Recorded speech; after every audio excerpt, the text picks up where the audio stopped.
What is good, YouTube? It's your boy Jamon, man. I'm back at it again. Today we got what happens to your body if you never move. I ain't gonna lie. It's different.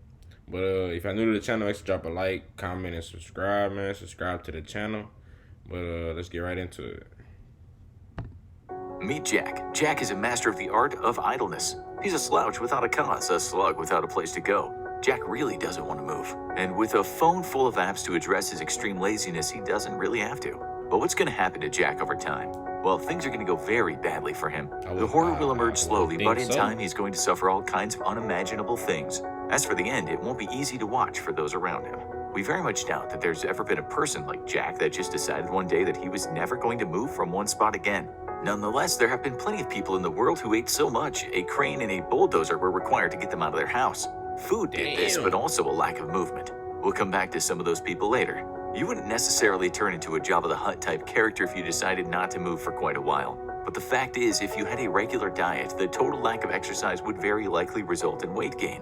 How fast you'd put on the weight would depend on a number of factors. That is, it's not just about how much you eat, but what you eat and also some genetic factors. With an unmoving person, in time their metabolism would slow down. So if they kept eating at a normal rate, it just makes scientific sense that they get bigger. The reason is that if a person moves, the mitochondria within their muscle cells increase. One scientist called mitochondria power plants, and it's these plants that keep burning energy. But in the absence of much movement, those plants would slow down so much that the energy wouldn't get burned. It really depends on how much you eat, thanks to something called the appetite regulatory system. We receive signals when our body wants food. These signals are basically hunger, but for some reason that system is a bit hyperactive in some folks, and so they feel hungry easier. Let's just say Jack has not been moving around for 10 weeks now. As the saying goes, he's happy as a pig in poo. He's some way into achieving his lifetime ambition of watching every movie available on Netflix, and with the help of his eternally suffering sister, his number ones and twos have been taken care of. But because Jack has been putting very little stress on his muscles, his body has done the right thing and decreased the amount of nutrients and oxygen it sends to those muscles. His muscles are slowly wasting away. But there would be an opposite reaction if Jack decided to pump weights every day instead of watching movies. More activity in this case would make his body send more oxygen and nutrients to his muscles, and his muscles would grow. Jack doesn't really notice that he's in a stage of muscle wasting. Of course he doesn't. He's only on week 10. Things are going to get a lot worse. This is not to say Jack can't help himself. There are various forms of resistance training he could do on his bed. You might see such exercises after people have been injured or suffer from a disease that binds them to a bed or a chair. As you probably guessed, though, Jack's not interested in being a good non-mover. Something Jack is also not concerned about is what's happening or what's going to happen to his skeletal system. Not only is he already packing on the pounds, his new thing is the Scottish delicacies of deep-fried pizza and deep-fried chocolate bars. But his bones are getting weaker. Craving that Make no mistake, Jack's body needs him to move. Don't use it and you lose it, as the saying goes. Non-movement will, over time, mean his bones are not going to get the nutrients they need. As a consequence, his bone mineral density will be negatively affected. This means a lack of movement will make his bones a bit weaker. There's now a double whammy effect for Jack. His excessively sedentary lifestyle has led to his bones becoming a little weaker. But remember, he's also lost muscle mass. Now he's got what looks like aging bones, and he doesn't have the muscles to protect them. There are a number of stories in the media in which medical professionals talk about sedentary lifestyles leading to a rise in brittle bone problems, aka osteoporosis. This condition is not uncommon for older folks, but since we entered the era of sitting on our behinds all the time, there's a worrying trend of this happening to people in their 30s. It takes time to happen, of course. Jack is still happily mainlining Netflix, but it won't be long until he's the star of his own horror story. So his muscles are wasting away, his bones are on their way to becoming weaker. As for Jack's heart, he can still feel it pounding away in his chest. What he doesn't know is his heart is pounding on the door of his consciousness, screaming, "Get off the bed, you lazy piece of doo-doo." Major organs would never use bad language. His heart really wants Jack to get moving, for the same reason that in time it knows Jack's lack of movement along with his newfound fondness of Scottish fast food will lead to a buildup of fatty material in his arteries. Like a hose pipe full of sausages, this will restrict the blood flow to Jack's heart. Too much fatty blockage could lead to a heart attack, and if blood flow to the brain is restricted, that could lead to a stroke. Although Jack doesn't have to worry too much about those things just yet. Remember though, he's intent on living out his days like this. There have been numerous studies that say a long-term sedentary lifestyle can lead to a higher risk of various diseases, such as heart disease and diabetes. And the long and short of it is that not moving much for many years will almost always result in someone having a shorter life. No doubt, you've all seen those headlines. Sitting is the new smoking, or something to that effect. They might be somewhat hyperbolic, but there's definitely enough scientific evidence to show that a severe lack of physical activity is very likely going to have a profound effect on someone's health. What Jack is blissfully unaware of is the fact that because he's hardly moving at all, his body is producing less of something called lipoprotein lipase. This is an enzyme that breaks down fat in the blood.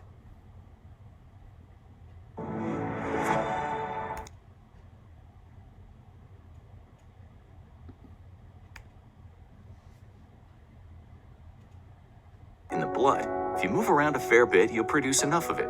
When you're sitting, the production level drops by about 90%. Before Jack decided to not move again, his favorite two movies were Spice World and anything from the Transformers and Fast and the Furious franchise.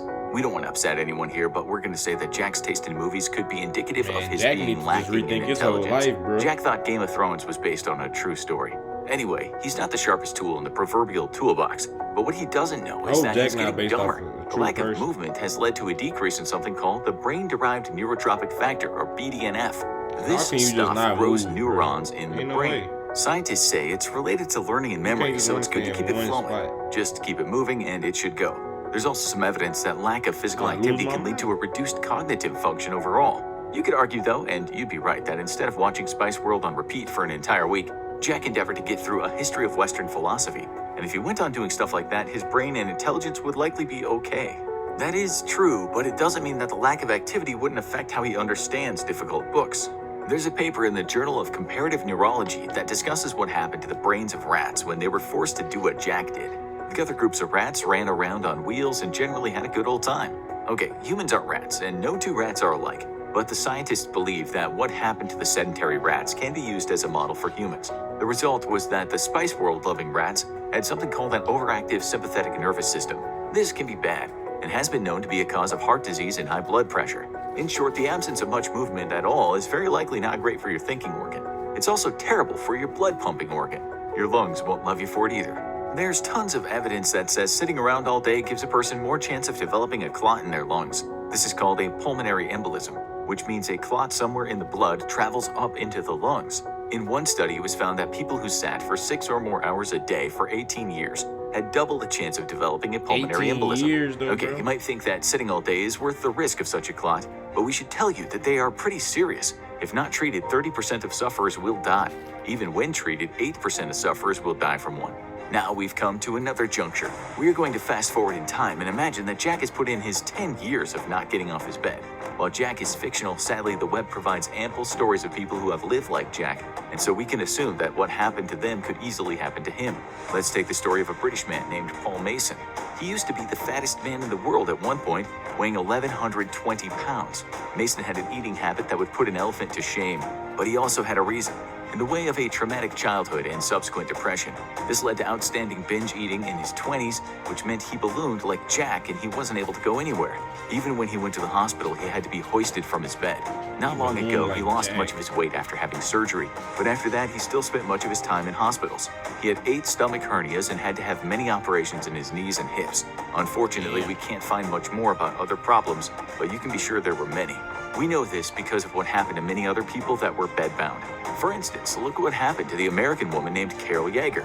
She died when she was just 34 years of age, but prior to her release from life, she weighed as much as 1,200 pounds. Much of her weight, by the way, was fluid buildup, which is called edema. Because of her weight and her lack of movement, she also suffered from extremely high blood sugar levels. She was out of breath all the time too, which was the result of there being so much fat in her chest cavity. On top of that, even if she really wanted to move, she couldn't. As you now know, that's because her muscles wasted away. So much sitting then put tremendous pressure on her heart. In fact, all of her organs were failing her, which is why on her death certificate, there were the words multiple organ failure. You might be thinking, okay, these are the most extreme cases. Alright, man, if y'all enjoyed this video, make sure to drop a like, comment, and subscribe. Y'all catch me in the next one, man. I'm out.